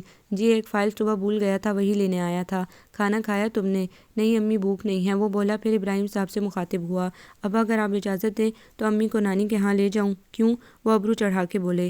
دیکھے نا ان کا کیا قصور، صبح فون آیا تھا ان کا، وہ رو رہی تھی۔ آپ نے امی کو پابند کیا ہوا ہے، یہ اچھی بات نہیں ہے۔ آپ اتنے سیانے ہیں، بھلا ماں بیٹی کی دوری سے سعید ماموں یا حمید ماموں کو کیا فرق پڑتا ہے؟ اظہر سمجھا رہا تھا اور وہ خاموش تھے۔ خاموشی نیم رضامندی ہوتی ہے۔ امی میں شام کو آؤں گا تو چلیں گے، ٹھیک ہے؟ اس نے ماں سے کہا۔ پہلے ان سے حامی بھروا لو، وہ بولی۔ چلی جانا، ابراہیم اٹھتے ہوئے بولے اور پھر کمرے میں چلے گئے۔ اظہر نے ماں کے گلے میں باہیں ڈال دی۔ بیٹا کہتے تو تمہارے ابا بھی صحیح ہیں، پر میں کیا کروں، بھائی بہنوں کا مان ہوتے ہیں، انہوں نے میرا مان ہی نہ رکھا۔ یا تو وہ جواب دے دیتے کہ تمہاری جاب ان کے بس کا روگ نہیں، لارے تو نہ لگاتے۔ شاہدہ بیگم کی آواز بھر آ گئی۔ اچھا چھوڑیں، آپ تیاری رکھنا، میں آفس جا رہا ہوں، اظہر نے کہا اور فائل اٹھانے کمرے میں چلا گیا۔ نمو آج کیا پکایا ہے؟ سلمان کچن میں آ گیا۔ بینگن کا بھرتا، وہ پیاز کاٹ رہی تھی۔ ابھی بنا رہی ہوں، میں نے تو کبھی نہیں کھایا۔ وہ اس کے قریب شیلف سے ٹیک لگا کر کھڑا ہو گیا۔ آج کھا لو، مجھے بینگن ہی پسند نہیں، روز روز تمہیں یہاں چٹا ککڑ کون کھلائے، ہمارے ہاں حرام کی کمائی نہیں آتی، تم ہر وقت شمشیر برہنہ کیوں بنی رہتی ہو؟ سلمان نے اس کے چہرے کی طرف دیکھا۔ تم غلط بات کیوں کرتے ہو؟ نمو نے دہی پھینٹتے ہوئے کہا۔ تمہیں پتہ ہے، سلمان بولتے بولتے ایک دم رکا۔ کیا؟ نمو نے اس کی طرف دیکھا۔ کہ تم مجھے کتنی عزیز ہو، وہ آہستہ سے بولا۔ اچھا؟ نمو کی آنکھوں میں شریر سے چمک ابھری۔ سچ؟ تم مجھے بہت اچھی لگتی ہو۔ نمرہ نے ہنکارا بھرا۔ یقین کرو، وہ اس کی مانگ پر نظریں جما کر بولا۔ مجھے پتہ ہے کہ میں تمہیں عزیز ہوں، تمہیں اچھی لگتی ہوں، تو ڈیئر کزن، وجہ یہ ہے کہ میں ہوں ہی اتنی اچھی۔ بڑا کانفیڈنس ہے خود پر، وہ مسکرایا۔ ہونا بھی چاہیے، اپنی خبر خود کو ہو، یہ کیا دوسرے بتاتے پھریں کہ تم میں فلاں خوبی ہے۔ نمرہ اب دھنیا کاٹ رہی تھی۔ صحیح کہتی ہو، تم لڑکیوں کو پر اعتماد ہونا چاہیے، مجھے تم جیسی لڑکیاں ہی پسند ہیں، سلمان نے کہا تو وہ ایک دم بولی۔ تمہاری کلاس میں تو ایک سے ایک کانفیڈنٹ لڑکی موجود ہے، رہنے دو انہیں، ایک سے ایک بکواس اور جھوٹی لڑکیاں ہیں۔ تمہیں پتہ ہے نمو، ایویں کی بس شوشہ ہے، بس فیشن کروا لو، میک اپ چھپوا لو، جو سادگی میں حسن ہے وہ بھلا وہاں کہاں؟ وہ اس کے چہرے کی بلائیں لیتا ہوا بولا۔ نمو مسکرائے جا رہی تھی۔ تمہارا تو وہ پاسنگ بھی نہیں ہے، سلمان نے کھیرا کھاتے ہوئے کہا۔ نمو ایک بات تو بتاؤ، تم کہیں گھومنے نہیں جاتی؟ دادی اکیلی ہوتی ہے نا، میں تو لاہور ہی پورا نہیں دیکھ سکی۔ نمو نے ہونٹ کا اوپری گوشہ دانتوں تلے دبایا۔ او ہو، آج میرے ساتھ چلو، وہ افسوس کرتا ہوا آفر کر رہا تھا۔ اور دادی؟ دادی کے لیے کچھ ارینج کر لیں گے، ہاں ساتھ والی بطول خالہ کو کہیں گے، 2-3 گھنٹے بیٹھ جائیں گی، اس نے مشورہ دیا۔ اچھا نہیں لگتا۔ پھر سلمان کے ارمانوں پر روز پڑ گئی تھی۔ سوچیں گے، نمو نے یوں کہا جیسے مکھی اڑائی ہو۔ نمو، اے نمو، ابھی کھانا نہیں پکا؟ دادی کچن کے دروازے پر آ گئی تھیں۔ بس دادی 5 منٹ اور یہ سلمان یہاں کیا کر رہا ہے؟ انہوں نے اس کے نزدیک کھڑے سلمان کو دیکھا۔ بگاڑ رہا ہے، نمو نے سالن ڈونگے میں نکالتے ہوئے کہا۔ کیا؟ دادی کا چشمہ ڈھلکا جا رہا تھا۔ عشق؟ نمو کے لبوں سے یہ لفظ گولی کی طرح نکلا تھا اور سلمان اچھل پڑا۔ دماغ تو تمہارا خراب نہیں ہے، میں نے کیا کہا ہے؟ خدا جھوٹ نہ بلوائے تو سوائے آئی لو یو کے تم نے سب کچھ کہا ہے۔ نمو نے ٹرے میں برتن رکھے۔ دادو، یہ نمو جھوٹ کہہ رہی ہے، میں تو وہ گڑبڑا گیا تھا۔ کیا میں تو لگا رکھی ہے، بندے کو بہادر ہونا چاہیے، اور میں تم جیسے بزدل شخص کے ساتھ کہیں نہیں جانے کی۔ تمہارا کوئی جاننے والا دیکھ لے تو تم مینار پاکستان سے ہی دھکا دے دو گے۔ نہ بابا، میں بھرپائی ایسی محبت سے۔ نمو نے کانوں کو ہاتھ لگایا اور دادی مسکراتی ہوئی وہاں سے چلی گئی۔ انہیں پتہ تھا نمو جھوٹ نہیں بول رہی، مگر ان کے ذہن میں تفکر نے گھر کر لیا تھا۔ نمو، تمہیں کیا ہو گیا ہے؟ سلمان اس کے قریب کھڑا پوچھ رہا تھا۔ بڑی سیدھی سی بات ہے، دادی میری دوست ہیں اور میں ان سے کوئی بات نہیں چھپا سکتی، وہ سچائی سے بولی۔ تم بہت سمپل ہو، بھلا ایسی باتیں دادی کو بتانے والی ہوتی ہیں، وہ اسے سمجھا رہا تھا۔ اچھا نہیں بتاتے تو تم پہلے بتاتے مجھے، میری تو عقل ہی نہ جانے کہاں رہ گئی ہے۔ وہ ماتھے پر ہاتھ مار کر بولی۔ اب دادی تم سے لڑیں گی، میں سنبھال لوں گا، ڈونٹ وری۔ سلمان نے اس کا کندھا تھپ تھپایا۔ وہ جلدی سے پرے ہٹی اور بولی، تم یہ ہاٹ پاٹ اٹھا لاؤ، دادی کو بھوک لگی ہوگی، اور جلدی سے کچن سے نکل گئی۔ وہ ٹیبل پر آیا تو نمو پلیٹیں رکھ چکی تھی۔ فریج سے پانی کی بوتلیں تو نکال لاؤ، اس کے ہاتھ سے ہاٹ پاٹ لیتے ہوئے اس نے کہا تو سلمان الٹے پاؤں واپس پلٹ گیا۔ کیا بکواس کر رہا تھا سلمان؟ دادی نے غصے سے پوچھا۔ یوں ہی دادی کہنے دیں، وہ بے پرواہی سے بولی۔ پھر بھی میں کہتی ہوں یہاں رہنا ہے تو شرافت سے رہے، ورنہ اپنا راستہ ناپے، میں سعید کو فون کر دوں گی۔ اور دادی پلیز، کہا ہے نا، دل خوش کرنے دیں اسے، بیٹا تمہیں نہیں پتہ۔ اچھا آپ کچھ نہ کہیں، میں سنبھال لوں گی۔ نمو نے انہیں روکا۔ وہ کچھ کہنا چاہتی تھی کہ سلمان آ گیا اور اپنی کرسی پر بیٹھ گیا۔ کھا کے دیکھو برتا کتنے مزے کا بنا ہے، دادا بڑے شوق سے کھاتے تھے۔ نمو نے دادی کی پلیٹ میں سالن ڈال کر ڈونگا سلمان کی طرف بڑھایا۔ تم کہتی ہو تو مزے کا بنا ہوگا، ہمارے ہاں سبزی بہت کم پکتی ہے، سب ہی وائٹ میٹ پسند کرتے ہیں، بڑے لوگ جو ہوئے۔ نمو کہنے سے باز نہ آئی۔ سعید تو سبزیاں بہت شوق سے کھاتا تھا، اور وہ بھی مشکل سبزی جو بنانے میں گھنٹوں لگیں، دادی نے بتایا۔ اچھا، نمو نے حیرت سے کہا۔ ہاں، کبھی کہتا سوہانجنا بنائیں، کبھی مونگرے، آلو، کچنار گوشت، گاجر اور کدو کا حلوہ، اور نہ جانے کیا کیا۔ اب کیا کرے، ایک تو موئی شوگر ہو گئی، اوپر سے نوکر کوئی ڈھنگ کے شے کب پکاتے ہیں۔ دادی کو افسوس ہو رہا تھا، حالانکہ کوالیفائڈ خانسامہ ہیں۔ نمو نے ٹانگ اڑائی۔ بس بیٹا، جب تک گھر کی عورت کچن نہ سنبھالے صحت مند اور اچھا کھانا نہیں پک سکتا، یہ تو میرا دعویٰ ہے، دادی نے کہا تو سلمان چپ بیٹھا رہا، نہ جانے اس کی بولتی کیوں بند تھی۔ تبھی فون کی گھنٹی بجی۔ نمو کارڈ لیس اٹھا لائی اور دادی کو دے دیا۔ وہ کبھی بھی فون اٹینڈ نہیں کرتی تھی، حالانکہ دادی کو اس پر بہت اعتماد تھا، مگر وہ کہتی، دادی میرا فون ہوگا تو آپ مجھے دے دیں گی، اور فون تو آپ ہی کے آتے ہیں، کبھی بیٹیوں نے کر لیا کبھی بیٹوں نے، وہ پہلے آپ ہی کی آواز سننا چاہتے ہوں گے، میں کیوں ان کی خواہش میں روڑے اٹکاؤں۔ وعلیکم السلام بیٹا، دادی محبت سے بول رہی تھی۔ اچھا کب آ رہی ہو؟ شام کو؟ ٹھیک ہے، رات کا کھانا تم یہیں کھانا، ابراہیم کو بھی لے آؤ۔ چلو جیسے تمہاری مرضی۔ اچھا بات کراتی ہوں، لے نمو پھپھو ہے تیری۔ السلام علیکم پھپھو، نمو نے بڑی گرم جوشی سے کہا۔ ارے سچی بتائیں، کیا پکاؤں آپ کے لیے؟ میں نہیں تھکتی، مجھے تو کچن میں بہت مزہ آتا ہے، بس آپ ابھی آ جائیں، امبر کو بھی لے آئیں اور عالیہ کو بھی، میں ابھی سے انتظار کر رہی ہوں۔ اوکے، فون رکھ کے وہ کہہ رہی تھی۔ پھوپھا نے اجازت دے ہی دی۔ اچھا ہے میری زندگی میں، ان کی آواز رن گئی۔ دادی آپ کی بہت لمبی عمر ہے، ایسا کیوں سوچتی ہیں؟ نمو نے ان کے گلے میں باہیں ڈال دی۔ تو کیا شاہدہ پھپھو یہاں نہیں آتی؟ انکل نے منع کر رکھا ہے، سلمان پوچھ رہا تھا۔ اور کیا یہ صرف تمہارے باپ اور چچا کی وجہ سے ہوا کہ میری بچی کو میکہ چھوڑنا پڑا؟ پورے سال بعد آئے گی۔ دادی کی آنکھوں میں آنسو آ گئے۔ کیا مطلب؟ سلمان کی سمجھ میں یہ الزام نہ آیا۔ پہلے کہتے رہے کہ آذر کو نوکری دلوائیں گے یہ، اور جب اس نے MBA کر لیا تو ٹھینگا دکھا دیا۔ ہاں آذر آیا تو تھا اسلام آباد، سلمان نے کہا۔ ایک مرتبہ کئی بار انکل سعید نے بلوایا تھا، نمو بولی۔ اور کیا، بچہ بیچارہ 3-4 دن رہ کر مایوس ہو کر آ جاتا، اللہ نے اب سن ہی لی۔ دادو آپ کو پتہ ہے نوکریاں بہت مشکل سے ملتی ہیں، تمہیں تو مشکل نہیں ہوئی؟ نمو تڑک کر بولی۔ پہلے بینک میں مل گئی نوکری، سال بھر بعد چھوڑ کر تم موٹر وے میں آ گئے، حالانکہ اتنے اچھے نمبر بھی نہیں ہیں تمہارے۔ میری بات اور ہے۔ ہاں تم آسمان سے اترے ہو نا، نمو نے جل کر کہا۔ یہ بات نہیں، اس نے کہنا چاہا تو دادی نے بات سمیٹتے ہوئے کہا۔ اچھا چھوڑو، جو ہونا تھا ہو گیا، آذر کو بڑی اچھی نوکری ملی ہے، اور دادی کمپنی کی طرف سے کار بھی ملی ہے، نمو نے بتایا۔ تمہیں کس نے کہا؟ دادی نے پوچھا۔ امبر نے بتایا تھا، وہ جلدی سے بولی۔ اب وہ کیسے کہہ دیتی کہ آج وہ اسی کار میں گھر آئی تھی؟ مجھے تو تم نے نہیں بتایا۔ صبح تو بتایا تھا امبر نے، جب آپ سے آذر کی بات ہوئی تھی، پھر میری امبر سے ہوئی، حالانکہ امبر سے اس کی بات نہیں ہوئی تھی۔ بڑا شریر ہے، مجھے آذر نے نہیں بتایا، سرپرائز دینا ہوگا۔ دادی کے لہجے میں آذر کے لیے مٹھاس تھی، جو محسوس کر کے سلمان کے اندر تک کڑواہٹ اتر گئی۔ پرائی چیز پر کیا اترانا؟ سلمان انہیں خوش دیکھ کر بولے بغیر نہ رہ سکا۔ پرائی کیوں ہے؟ مفت میں نہیں ملی، آخر کمپنی والوں کا کام کرتا ہے تو انہوں نے دی ہے، حرام کی کمائی کی تو نہیں؟ نمو کو غصہ آ گیا۔ تمہیں کیوں دکھ ہو رہا ہے میری بات پر؟ انصاف کی بات ہے، جیسے تم کزن ویسے آذر بھی ہے، اور مجھ سے کسی کی برائی برداشت نہیں ہوتی، نمو نے صاف کہہ دیا۔ اچھا لڑو مت اور برتن سمیٹو، دادی نے نمو سے کہا۔ کچھ منگوانا ہو تو سلمان سے منگوا لو دادی، سب کچھ موجود ہے، بس کولڈ ڈرنکس منگوانی ہوں گی، نمو نے برتن اٹھاتے ہوئے کہا۔ ویسے کیا پکاؤں، جو تمہارا دل چاہے، دادی نے مینیو اس پر چھوڑ دیا۔ مٹن کڑھائی اور چکن فرائیڈ رائس آذر کو بہت پسند ہیں، دادی یہ بنا لیتی ہوں، ساتھ فش فرائی کر لوں گی، ساتھ شامی کباب بھی فرائی کر لوں گی، وہ جلدی جلدی بتانے لگی۔ کہیں تو روسٹ بنا لوں؟ رہنے دو، تھک جاؤ گی، انہوں نے محبت سے اسے دیکھا۔ تھکنے کی بات نہیں دادی، پھپھو آپ بھی تو سال بعد رہی ہیں، اچھا سا ڈنر ہونا چاہیے، بلکہ کینڈل لائٹ میں ڈنر ہو۔ پگلی، دادی نے پیار سے کہا۔ میٹھے میں پڈنگ اور کسٹرڈ جیلی بنا لیتی ہوں، رائتا سلاد تو ہوگا ہی۔ بیٹا اتنا کام نہ بڑھاؤ۔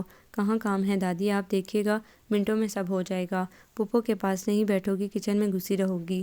نہیں دادی، میں پھپھو سے گپے بھی لگاؤں گی، آپ میری پھرتیاں تو دیکھنا۔ وہ برتن اٹھانے لگی۔ جیتی رہو، اللہ نصیب اچھے کرے، خدا تمہیں خوش رکھے، جس طرح تم میری خوشی میں خوش رہتی ہو۔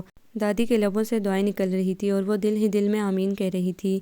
دادو میں جا رہا ہوں بلال کی طرف۔ سلمان شاید بور ہو رہا تھا، اٹھ کر کھڑا ہوا اور بولا۔ شاہدہ آ رہی ہے، شام تک آ جاؤں گا، بلال کئی روز سے بلا رہا ہے، بلال اس کا ماموزاد تھا۔ ٹھیک ہے جاؤ، مگر آ جانا شام سے پہلے، دادی نے کہا۔ جی اچھا، وہ سعادت مندی سے بولا۔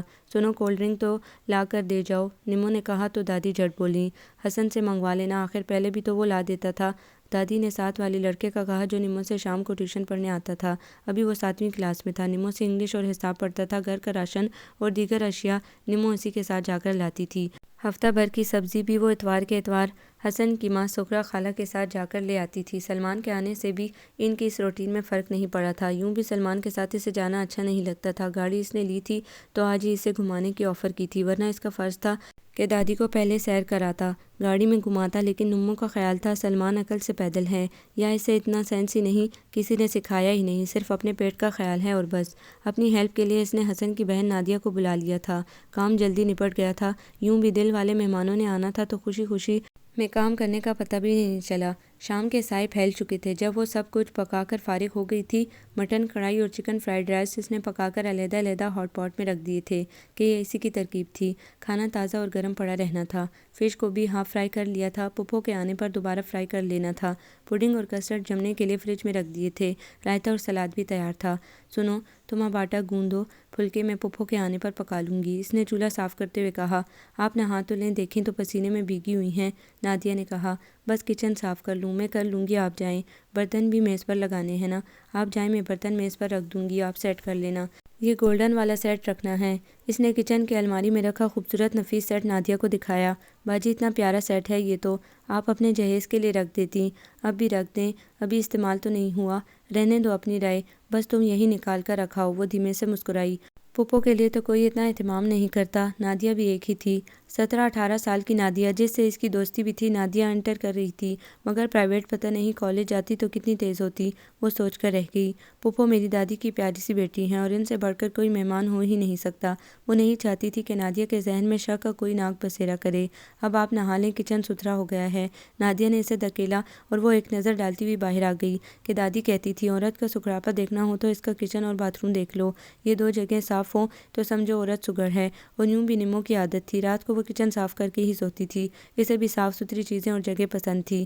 الماری میں سے کپڑے نکال نکال کر اس نے بیڈ پر ڈال رکھے تھے۔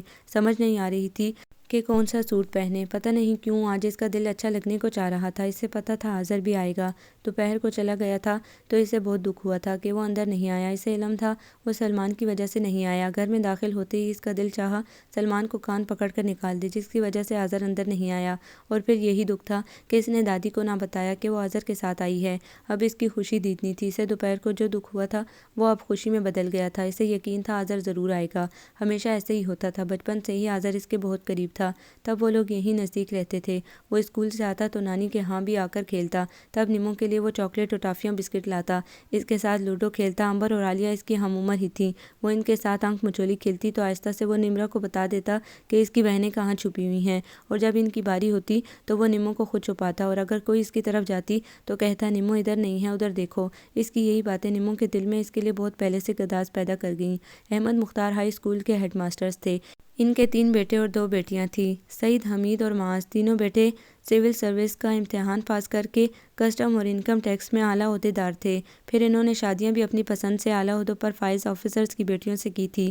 ان کی بیویاں جو بڑے بڑے بنگلوں میں رہتی آئی تھیں، بھلا انہیں سمن آباد کے 15 مرلے کے گھر میں رہنا کہاں پسند آتا۔ یہ گھر احمد مختار نے اچھے وقتوں میں اپنے حصے کی گاؤں کی 2 ایکڑ زمین بیچ کر لیا تھا۔ لبے سڑک انہوں نے فرنٹ پر 5 دکانیں بنائی تھیں۔ گھر بھی دوبارہ تعمیر کیا تھا۔ کارنر پلاٹ تھا، اسی لیے 2 طرف سڑک لگتی تھی۔ کھلے برآمدے اور بڑے بڑے 4 کمروں کا یہ گھر چھوٹے سے صحن پر مشتمل تھا، جس کی دیواروں کے ساتھ پہلے شاہدہ اور زہرہ گملے رکھا کرتی تھیں۔ پھر یہ شوق نمرہ نے پورا کیا۔ احمد مختار نے اپنی بڑی بیٹی شاہدہ کی شادی اپنے ہونہار شاگرد ابراہیم سے کی تھی، جو ایک اسکول میں SST کے ٹیچر تھے، جبکہ زہرہ کی شادی اپنے بھتیجے کریم بخش سے کی تھی، جو گاؤں میں رہتا تھا اور ایک بڑے جنرل اسٹور کا مالک تھا۔ حالانکہ ان دونوں رشتوں پر ان کے بیٹے راضی نہ تھے۔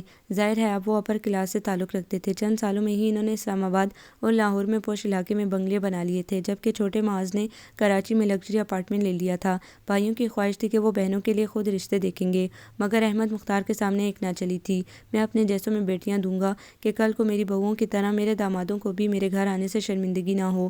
یوں وہ اپنے جیسوں میں ہی بیاہی گئی۔ پھر ہوا یوں کہ معاذ احمد اپنی بہن سے ملنے پتوکی گئے۔ بہن کو ملنے کیا گئے، اصل میں گئے تو وہ ماں کے ساتھ ان کی خالہ زاد بہن نورہ سے ملنے تھے، جو اتفاق سے ان کی بہن زہرہ کی ساس کی بہن بھی تھی۔ نورہ خالہ بیوہ تھیں، صرف 3 ماہ کی بیٹی تھی صالحہ، جب ان کے شوہر کو پانی کے جھگڑے پر قتل کر دیا گیا۔ پھر نورہ خالہ نے دوسری شادی نہ کی اور صالحہ کو ہی اپنی کل کائنات بنا لیا، اور پھر عرصہ انہوں نے صرف صالحہ کی تربیت پر ہی صرف کیا۔ اب صالحہ 18 سال کی تھی، گاؤں کے اسکول سے پچھلے سال میٹرک کیا تھا، لگتا تھا نورہ کا بلاوا آ گیا ہے۔ ماں اور بہن کے ساتھ معاذ احمد بھی نورہ خالہ سے ملنے آئے تو صالحہ کو دیکھ کر نہ جانے ان کے اندر کیوں گھنٹیاں بجنے لگی تھیں۔ حالانکہ وہ شادی شدہ تھے مگر بچے نہ تھے، یوں بھی ابھی اس کی بیوی رانیہ کو خواہش نہ تھی۔ شادی کو 3 سال ہو چکے تھے اور وہ لائف انجوائے کر رہی تھی۔ بلقیس آپا، میری صالحہ کا گھر بس جاتا تو سکون سے موت آتی، اب تو قبر میں بھی چین نہیں آئے گا۔ وہ اماں کا ہاتھ تھام کر رو دیں۔ تم فکر نہ کرو، اللہ بہتری کرے گا اور خدا تمہیں لمبی عمر دے، پریشان نہ ہو، اماں نے محبت سے کہا۔ کاش! نورہ خالہ کی آواز بھرا گئی۔ تب معاذ نے ماں کو علیحدہ بلا کر کہا، اماں میں صالحہ سے شادی کروں گا۔ کیا؟ وہ حیران تھی۔ جی اماں، پلیز آپ نورہ خالہ سے کہہ دیں، تمہارے ابا سے تو بات کر لوں، انہوں نے کہنا چاہا مگر معاذ نے بات کاٹ کر کہا، نورہ خالہ دنوں کی نہیں گھڑیوں کی مہمان ہیں، یہ تو ہے۔ انہوں نے سر ہلایا اور پھر صرف 1 گھنٹے بعد ہی معاذ اور صالحہ کا نکاح ہو گیا۔ اس کے دونوں چچا اور خاندان کے بزرگوں نے نکاح میں شرکت کی تھی۔ اسی رات نورہ خالہ ہمیشہ کی نیند سو گئیں۔ صالحہ ماں کے سرانے بیٹھی روتی رہی۔ جنازے میں شرکت کے لیے احمد مختار بھی آئے تھے، اور جب انہیں صالحہ اور معاذ کے نکاح کا پتہ چلا تو معاذ نے محسوس کیا کہ ان کے چہرے پر نرمی ہے، ان کا اندر اس بات سے خوش ہوا ہے۔ اور پھر اس روز عرصے بعد احمد مختار نے ان کا کندھا تھپک کر کہا، مرنے والی کی خواہش پوری کی تم نے، خدا تمہیں ثابت قدم رکھے۔ ابا، صالحہ آپ کے پاس رہے گی، مجھے پتہ ہے تم اپنی پسند کو سنبھالو، صالحہ بہت صابر لڑکی ہے، تم کو پریشان نہیں کرے گی۔ نورہ خالہ کے سوم کے بعد وہ صالحہ کے ساتھ لاہور آ گئے کہ اب وہاں صالحہ کا کون تھا۔ معاذ اسی روز کراچی چلے گئے، پھر اگلے ہفتے آئے تو ولیمہ ہوا، اور یوں صالحہ اس گھر کی بلا شرکت غیر مالک بن گئی۔ معاذ بھی اس کے ساتھ خوش تھے، مگر یہ خوشی صرف 3 ماہ تک ہی رہی تھی کہ رانیہ کو معاذ کی شادی کا پتہ چل گیا۔ حالانکہ احمد مختار نے تو سعید اور حمید کو معاذ کے ولیمے میں بھی نہیں بلایا تھا، وہ چاہتے تھے جب تک یہ بات چھپی رہے اچھا ہے، مگر معاذ اور صالحہ کو شاپنگ کرتے معاذ کے ہمزلف جمیل نے دیکھ لیا تھا۔ معاذ کو پتہ بھی نہیں چلا، وہ انہیں فالو کرتا گھر تک آیا۔ اس نے سوچا اگر یہ لڑکی معاذ کی گرل فرینڈ ہوتی تو کبھی گھر نہ لاتا، یقیناً کوئی اور بات ہے۔ تبھی معاذ کے پڑوس سے نکلنے والے بچے سے اس نے پوچھا، معاذ کا گھر یہی ہے نا؟ ہاں جی، وہ بولا، ان کے ابا گھر ہوتے ہیں؟ جی ہاں، ان کی بیگم بھی ہوتی ہے۔ کب ہوئی شادی؟ 2-3 مہینے ہوئے ہیں، گاؤں سے بیاہ کر آئی ہیں۔ صالحہ بھابھی بہت اچھی ہیں۔ اچھا، جمیل مسکرا دیا، بچے کو 50 کا نوٹ پکڑایا اور پلٹ آیا۔ سڑک پار اس نے گاڑی کھڑی کی تھی، اب پتہ چلے گا۔ سسر جی مجھ پر معاذ کو فوقیت دیتے ہیں۔ اس کے لبوں پر خباثت بھری مسکراہٹ ابھری۔ اسی رات رانیہ اپنے والد سیٹھ انوار مقبول کے ساتھ آئی تھی اور معاذ کو لے گئی تھی۔ رات کو 1:30 بجے وہ صالحہ کی زندگی سے نکل گئے۔ نہ صالحہ کچھ کر سکی، نہ ہی احمد مختار اور بلقیس بیگم۔ صالحہ کی آنکھوں میں آنسو دیکھ کر بلقیس بیگم کا دل لہو لہو ہو گیا۔ ان کو سمجھ نہیں آ رہی تھی کہ معاذ کے سسرال میں اطلاع کس نے دی۔ احمد مختار نے تو سعید اور حمید سے بھی یہ بات چھپائی تھی۔ یہ نہیں کہ وہ دونوں گزرے 3 ماہ میں نہیں آئے تھے، ایک بار تو بتایا گیا تھا صالحہ یہاں ملنے آئی ہے، کہ ان دنوں زہرہ بھی تھی۔ پھر حمید احمد آئے تو بلقیس بیگم نے صالحہ کو چھپا دیا، پتہ تھا بیٹا دوپہر کو آیا ہے، شام کو چلا جائے گا۔ صالحہ کچن میں رہی یا پھر اپنے کمرے میں بند ہو گئی، وہ نہیں چاہتی تھی کہ کسی کو پتہ چلے، اور اب اچانک آفتاب آ پڑی تھی۔ صالحہ حیران و ششدر تھی۔ معاذ بہت خوش تھے، تمام راستہ وہ صالحہ کے چہرے کی بلائیں لیتے رہے، اسے پھولوں کے گجرے لے کر دیے، بلکہ گاڑی سائڈ میں کھڑی کر کے اسے خود پہنائی بھی تھے۔ وہ کہہ رہے تھے، آج میں بہت خوش ہوں صالحہ، تم نے مجھے زمانے کی ساری خوشیاں دے دی ہیں۔ اور خوش تو وہ بھی تھی، خوشیوں کو نظر بھی تو لگ جاتی ہے، شاید اس کی اپنی ہی نظر لگ گئی تھی۔ معاذ ایسے گئے کہ پھر نہ آئے، اور نہ ہی صالحہ کو فون کیا تھا، البتہ احمد مختار کو فون کیا۔ میں مجبور ہوں ابا، مجھے پتہ ہے، مگر تم صالحہ کو طلاق مت دینا، میں طلاق بھجوا چکا ہوں کہ یہی شرط تھی میرے سسر کی۔ ابا میں ایسا نہ کرتا تو میرا کیریئر داؤ پر لگ جاتا، میں مجبور تھا۔ ٹھیک ہے، تم میرے گھر مت آنا اور نہ کبھی فون کرنا، انہوں نے سختی سے کہا اور فون رکھ دیا۔ 2 روز بعد بذریعہ کوریئر صالحہ کے نام جو لفافہ آیا تھا وہ بھی احمد مختار نے خود ہی وصول کیا اور پھر باہر ہی ٹکڑے ٹکڑے کر کے جلا ڈالا۔ انہوں نے لفافے کی بھنک بھی بیوی کو نہ پڑنے دی۔ صالحہ معاذ کا انتظار کرتی رہی اور اس کی نشانی اس کے پیٹ میں پرورش پاتی رہی، اور آخر ایک روز اس نے نمرہ کو جنم دے دیا اور خود خاموشی سے آنکھیں موند لیں، بنا کچھ کہے، بغیر احتجاج کے۔ نمرہ پہلے دن ہی دادی کی گود میں آ گئی۔ اب وہ دادی اور دادا کے لیے کھلونا تھی، ان کی آنکھوں کا تارا۔ تایا اور چچا آتے تو اس کے لیے ڈھیروں چیزیں لاتے، مگر معاذ احمد نہ لوٹے، اور جب وہ 6 سال کی تھی تب معاذ احمد آئے تھے۔ دادا اور دادی سے معافی مانگی تھی، پیروں میں گر پڑے تھے، اور آخر وہ والدین تھے، معاف کر ہی دیا۔ خدا بھی تمہیں معاف کرے اور صالحہ بھی۔ معاذ احمد نے نمرہ کے خرچ کے لیے رقم دینی چاہی جو احمد مختار نے نہ لی۔ ہمارے لیے دکانوں کا کرایہ بہت ہے معاذ، اور میں تمہارے پیسے سے بچی کی پرورش نہیں کروں گا، اس کی حلال کی کمائی پر پرورش ہوگی۔ کھلایا تو میں نے تمہیں بھی، رزق حلال تھا تینوں بھائیوں کو، مگر شاید یہ بھی میری آزمائش ہو۔ معاذ احمد کچھ بھی نہ بول سکے، اور یوں یہ ہوا کہ ان کے آنے جانے کا راستہ کھل گیا۔ وہ کبھی سال 6 ماہ بعد آتے، نمرہ کو خوب پیار کرتے، مگر نمرہ کا دل نہ جانے کیوں ان کی محبت پر خوش نہ ہوتا۔ نمرہ 8ویں میں تھی جب شاہدہ پھوپھو جوہر ٹاؤن شفٹ ہو گئیں، وہ جس کی عالیہ اور عنبر سے دوستی تھی، جن کی وجہ سے اس نے کوئی اور دوست نہیں بنائی تھی۔ اظہر ابراہیم بھی اس کا دوست تھا۔ ان کے جانے سے وہ بالکل تنہا ہو گئی تھی۔ پھر یہ ہوا کہ ہر چھٹی کے روز وہ آ جاتے یا پھر دادا اسے لے جاتے۔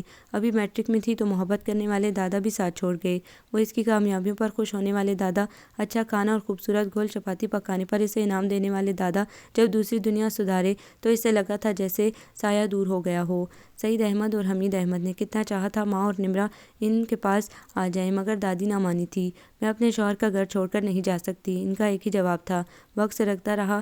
اظہر نے MBA کیا تو وہ 2nd ایئر میں تھی، اور وہ ماموں کے لاروں پر رہتے رہتے ننیال سے بھی دور ہو گیا۔ ابراہیم نے اس کے نانا کے گھر جانے پر ہی پابندی لگا دی، بلکہ شاہدہ کو بھی منع کر دیا، اور جب ایک بار نمرہ گئی تھی تو ابراہیم کا سرد رویہ دیکھ کر دوبارہ جانے کی ہمت نہ ہوئی۔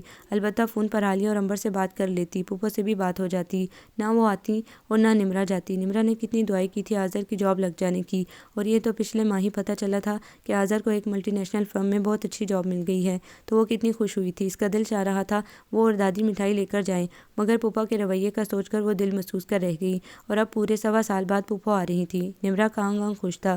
اس نے گلابی اور فیروزی کنٹراسٹ کا سوٹ پہنا، جس کا دوپٹہ 2 رنگوں میں رنگا ہوا تھا۔ قمیض پر فیروزی دھاگے کا نفیس سا کام تھا۔ بالوں کو کنگھی کر کے کھلا چھوڑ دیا تھا۔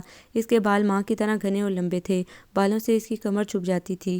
اس کی دوست انم کو یہ اسٹائل بہت پسند تھا۔ وہ کہتی تھی، نمرہ جب تمہارے رشتے کے لیے کوئی تمہیں دیکھنے آئے تو بال کھلے رکھنا، یقین کرو تمہارا آدھا حسن ان کھلے بالوں میں ہے۔ ان کے کمنٹس پر وہ ہنستی تھی۔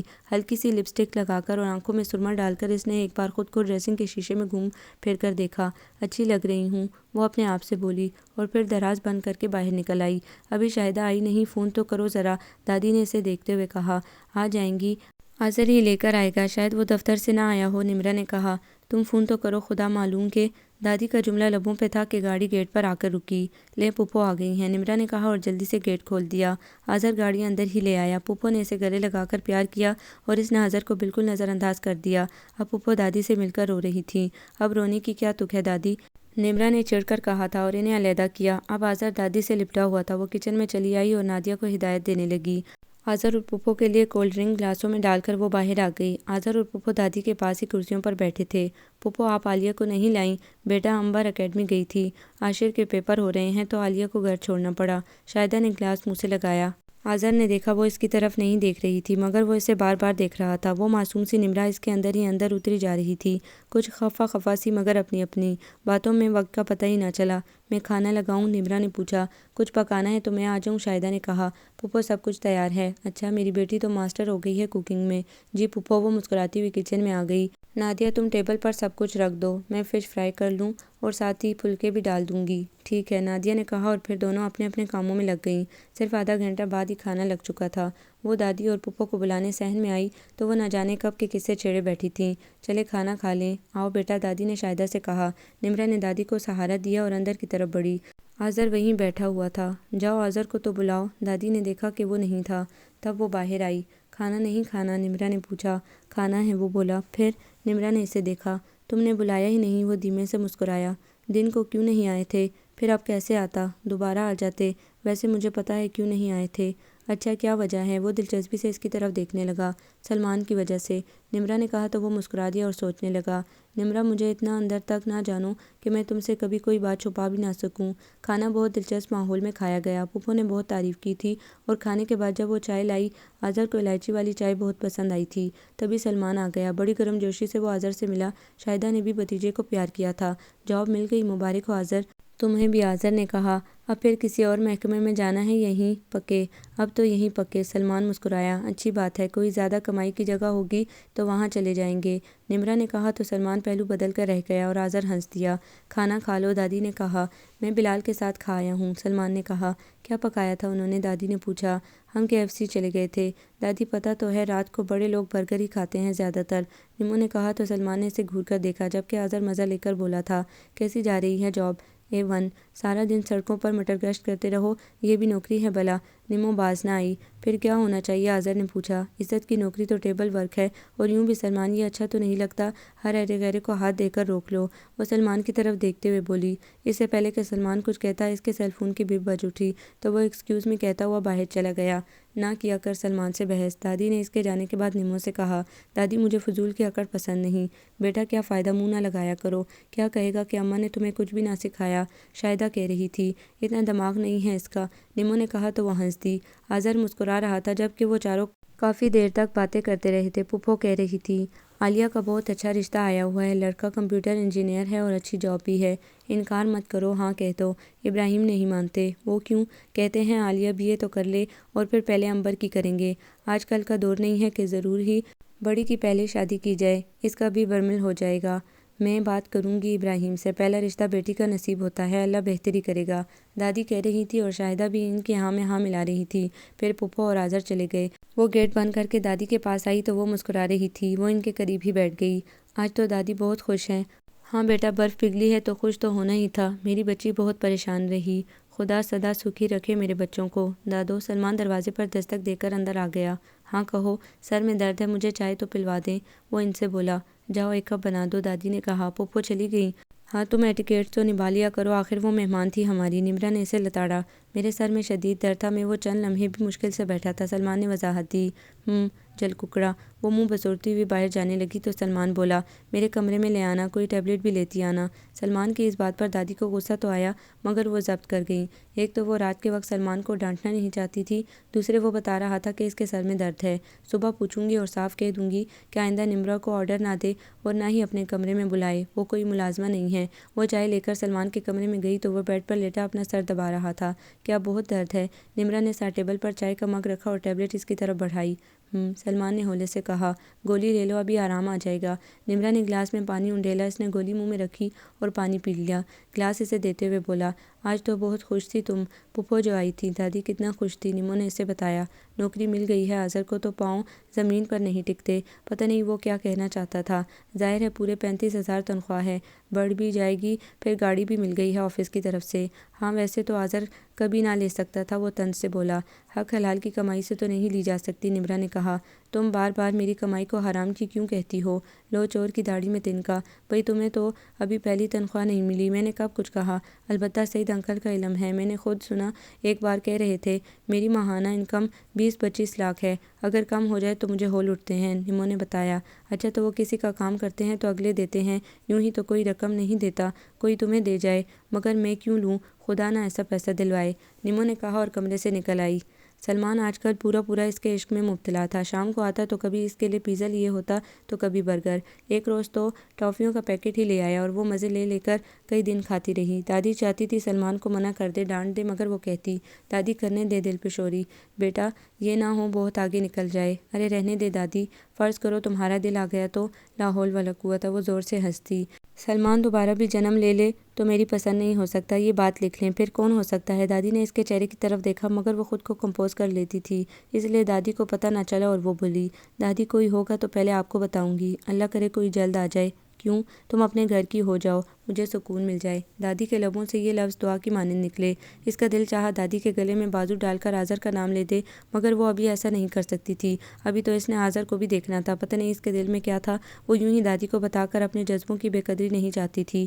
یوں بھی آذر سے اس دن کے بعد کوئی بات ہوئی تھی نہ ملاقات، حالانکہ پھپھو 3-4 بار آئی تھی، عالیہ بھی آئی تھی، مگر آذر نہیں آیا تھا، شاید مصروف تھا، پھر وہ بھی ایک دم مصروف ہو گئی، امتحان نزدیک آ گئے تھے، دن رات پڑھائی میں لگ کر وہ خود کو بھی بھولے ہوئے تھی، البتہ ذرا فرصت ہوتی تو چم سے خیالوں میں آزار آ جاتا اور وہ بڑی مشکل سے اس کے خیالوں سے چھٹکارا حاصل کرتی۔ سلمان آج کل اس کا بہت خیال رکھتا تھا، اکثر دوپہر کا اور رات کا کھانا بازار سے پیک کروا لاتا تاکہ اسے کھانا پکانا نہ پڑے۔ دادی منع کرتی تو کہتا، دادو نمرا کے پیپر ہو رہے ہیں، وہ یکسوئی سے پڑھ لے، اتنا تو اس کا ساتھ دینا چاہیے نا، اور دادی خاموش ہو جاتی۔ نمرا کے امتحان ختم ہوئے ابھی 2 دن ہوئے تھے کہ سعید انکل اور شبینہ آنٹی آ گئیں، ساتھ میں ہیرا بھی تھی۔ ان تینوں کی اچانک آمد نے نمرا کے اندر خطرے کی کئی گھنٹیاں بجا دی تھیں۔ سعید انکل تو حسب سابق خوش باش لگے، جبکہ شبینہ آنٹی کا لگتا تھا زبردستی لائی گئی ہوں۔ نمرا نے ان کے لیے خاصا اہتمام کیا تھا لنچ پر۔ سلمان بازار سے ان کے لیے صرف کولڈ ڈرنک ہی لایا تھا۔ ہیرا نے میز پر اتنی چیزیں دیکھی تو حیرت سے بولی، یہ سب تم نے پکایا ہے نمو؟ جی، وہ آہستہ سے بولی۔ واہ بھئی! سعید انکل ڈونگوں کے ڈھکن اٹھا اٹھا کر دیکھنے لگے۔ چکن منچوری، مٹن کڑھائی، ماش کی دال، مائی فیورٹ چائنیز رائس، آج مزہ آ گیا۔ یخنی پلاؤ بھی ہے، گڈ۔ آپ تو اس طرح کہہ رہے ہیں یہ چیزیں آپ نے کبھی نہیں کھائی۔ شبینہ آنٹی منہ بنا کر بولی تو وہ پلیٹ میں سالن ڈالتے ہوئے بولے، بھئی کھائی ہیں، مگر یہ تو دیکھو آج گھر کی پکی ہوئی ہیں، پہلے ہوٹل میں کھاتے ہیں۔ صادق کتنی اچھی چکن منچوری بناتا ہے، وہ بولی، یہ کھاؤ تو پتہ چلے گا۔ ڈیڈی فش کباب بھی ہیں، ہیرا نے بتایا۔ اچھا اب تو یہ مزے مزے کے کھانے ہم کھائیں گے، سعید احمد مزہ لے کر بولے تو نمرا کو لگا جیسے اس کے قدموں تلے زمین کھسک رہی ہو۔ اس نے چونک کر دادی کو دیکھا، جن کے ہاتھ میں بھی نوالا دھرا رہ گیا تھا۔ شبینہ نے دیکھا سلمان بہت میٹھی نظروں سے نمرا کو دیکھ رہا تھا۔ ایکسکیوز می، نمرا اٹھ کر باہر آ گئی اور بنا کچھ سوچے سمجھے اس نے شاہدہ پھپھو کو فون کر دیا، پلیز پھپھو جلدی آ جائیں۔ اماں کی طبیعت تو ٹھیک ہے، دادی ٹھیک ہیں، بس یہاں کچھ غلط ہونے والا ہے، سعید انکل اور آنٹی آئے ہیں، پلیز پھپھو مجھے بچا لیں۔ اس کی آواز بھرا گئی۔ کیا ہوا؟ شاہدہ پریشان ہو گئی۔ بس آپ آ جائیں، مجھے بچا لیں، وہ رو دی۔ وہ تمہارا پروپوزل لائے ہیں، شاہدہ نے ایک دم پوچھا۔ صحیح سمجھی ہیں آپ؟ بات ہوئی؟ ابھی نہیں ہوئی مگر ہو جائے گی، پلیز مجھے بچا لیں، میں مر جاؤں گی مگر سلمان سے تو کبھی بھی شادی نہیں کروں گی۔ میں آتی ہوں، تم فکر نہ کرو، تم صرف میرے عذر کی ہو۔ میں تو تمہارے امتحان ختم ہونے کا انتظار کر رہی تھی، مجھے کیا پتہ تھا کہ سلمان اتنی جلدی کرے گا۔ سچ پھپھو تم میرے عذر کی پسند ہو، نمرا اور ہم سب کی بھی۔ پھوپھا جان، بھئی دیر اسی لیے ہوئی ہے کہ انہیں منانا پڑا اور وہ بھی مان گئے ہیں، میں ابھی آتی ہوں۔ یہ نہ بتائیے گا کہ میں نے فون کیا ہے، پگلی مجھے سمجھا رہی ہے۔ شاہدہ مسکرا دی اور نمرا نے فون رکھ دیا۔ وہ ڈائننگ روم میں آئی تو سب کھانے میں مصروف تھے۔ دادی نے دیکھا تھوڑی دیر پہلے نمرا کے چہرے پر جو ہلدی کھنڈی تھی اب اس کی جگہ سرخی نے لے لی تھی۔ انکل یہ کباب لیں نا، نمرا نے پلیٹ سعید احمد کی طرف بڑھائی۔ بیٹا بہت کھا لیا ہے، بہت مزے کا کھانا پکایا ہے۔ ویل ڈن، ہیرا کو بھی سکھا دینا۔ میری بیٹی کو کیا ضرورت ہے، گھر میں خانسامہ موجود ہے، مگر گھر کی عورت کے پکے کھانے کی بات ہی کچھ اور ہے، دادی نے کہا۔ اتنی فرصت کسے ہے جو کچن میں گھسے رہو، شبینہ نے نخوت سے کہا، یہ تو مڈل کلاس عورتوں کے کام ہے۔ آنٹی آپ چائے پئیں گی یا کافی؟ نمرا نے بات بدلی۔ بلیک کافی، انہوں نے کہا، اور اپنے انکل کے لیے بھی کافی لے آنا، آج اوور ڈائٹ ہو گئے ہیں، بی پی شوٹ کر جائے گا۔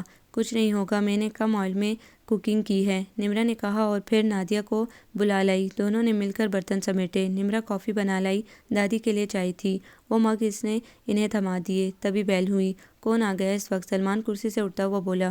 تم کہاں جا رہے ہو؟ شبینہ آنٹی نے کہا۔ گیٹ پر۔ وہ مما تم گیٹ کیپر ہو؟ ماں نے گھورا۔ مڈل کلاس کے گھروں میں گھر کے افراد ہی گیٹ پر جاتے ہیں بہو، دادی کا لہجہ سرد تھا۔ کوئی ملازم رکھ لیں، اماں کتنی بار کہا ہے، سعید احمد بولے۔ ہمیں ضرورت نہیں، دادی نے کہا، تنخواہ ہم دے دیں گے، شبینہ نے کہا۔ بیل پھر ہوئی تھی اور نمرا باہر چلی گئی۔ اسے پتہ تھا شاہدہ پھپھو ہوں گی اور واقعی وہی تھی، ساتھ میں ابراہیم بھی تھے۔ وہ ان کو لیے ڈائننگ روم میں آ گئی۔ ارے سعید بھائی بھی موجود ہیں۔ ابراہیم خوش دلی سے آگے بڑھے اور دونوں بغل گیر ہو گئے۔ شاہدہ بھی بھاوت سے ملی، ہیرا کو پیار کیا اور اماں کے برابر بیٹھ گئیں۔ پھپھو کھانا لاؤں؟ نمرا نے پوچھا۔ نہیں بیٹا، ہم کھا کر آئے ہیں۔ کہاں سے پھپھو؟ تمہارے پھپھو کے دوست کے ہاں دعوت تھی، میں نے کہا اب ادھر آئے ہیں تو اماں اور نمرا سے ملتے چلیں، قسمت سے بھابھی بھی آئی ہوئی ہیں، ہم نہ آتے تو آپ لوگ تو ملنے نہ آتے، شاہدہ نے محبت سے کہا۔ کیوں نہ آتے؟ شبینہ نے مسکرا کر کہا، بس فرصت ہی کم ملتی ہے، کیا کریں۔ تم کیسی آئی ہو؟ رکشہ پہ؟ شبینہ نے کہا۔ ہاں، پھپھو نے کہا۔ اظہر کی گاڑی ہے نا؟ شبینہ نے پوچھا۔ آفس سے ملی ہے نا؟ ہاں، مگر اس وقت آفس گیا ہوا ہے، تو منگوا لینی تھی۔ اب اچھا تو نہیں لگتا ماں باپ رکشے پہ دھکے کھائیں، ہمیشہ رکشوں اور ویگنوں میں سفر کیا ہے بھابھی، ہمیں تو اس میں برائی نہیں لگتی، شاہدہ دو بدو بولی۔ نمرا اٹھ کر باہر چلی گئی۔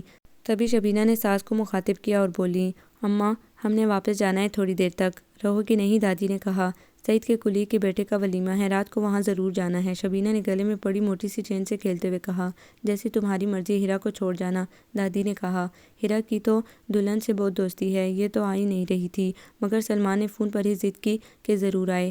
ایسی کیا ایمرجنسی تھی؟ شاہدہ مسکرا دی۔ بھئی شاہدہ گھر کی بات ہے، اچھا ہوا تم بھی آ گئی، تم بھی ہمارا ہی ووٹ ہو، پتہ نہیں، وہ بولی۔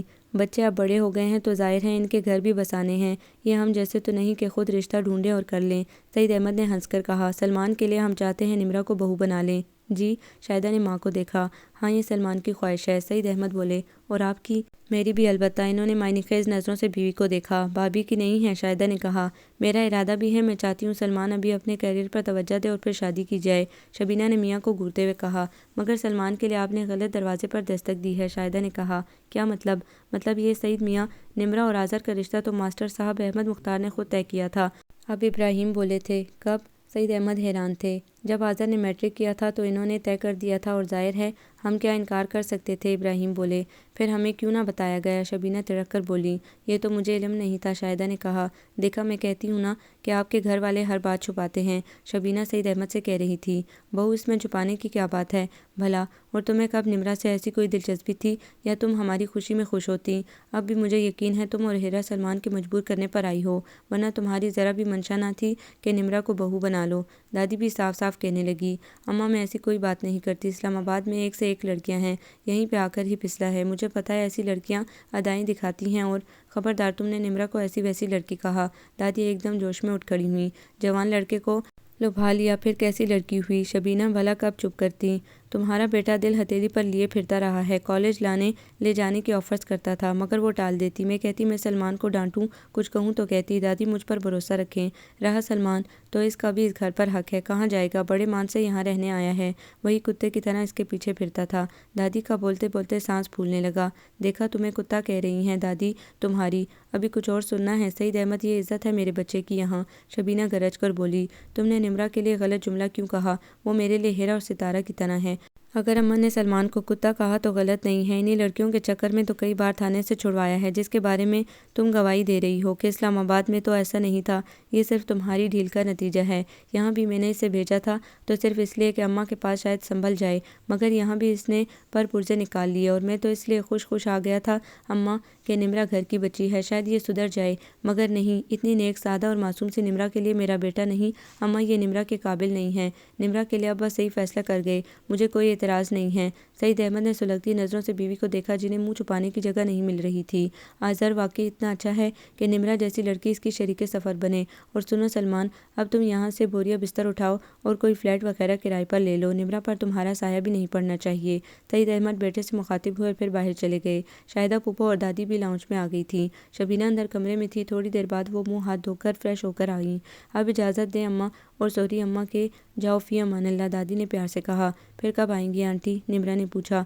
اب تمہاری شادی پر آؤں گی، انہوں نے اسے پیار کیا۔ ان کے جانے کے بعد شاہدہ نے نمرہ سے کہا، اب اماں کو بتا دوں کیا؟ نمرہ کچھ نہ سمجھی کہ میں کیسے آئی۔ شاہدہ شوق ہو گئی۔ پلیز پھوپھو، نمرہ گھبرا گئی اور شاہدہ نے اسے لپٹا لیا۔ نمرہ کو لگا جیسے ڈھیروں پھول اس کے چاروں طرف بکھر گئے ہوں اور وہ ان پھولوں کی خوشبو سے مدہوش ہوئے جا رہی تھی، اور دادی سب کچھ سمجھ کر مسکرا دیں۔ انہیں لگا آج ہر طرف ان کے آنگنے دل میں سکون ہی سکون ہو گیا ہو۔ آپ کو یہ ناول کیسا لگا؟ کمنٹس میں اپنی رائے ضرور دیں۔ ہمارے چینل کو لائک کریں، سبسکرائب کریں، شیئر کریں۔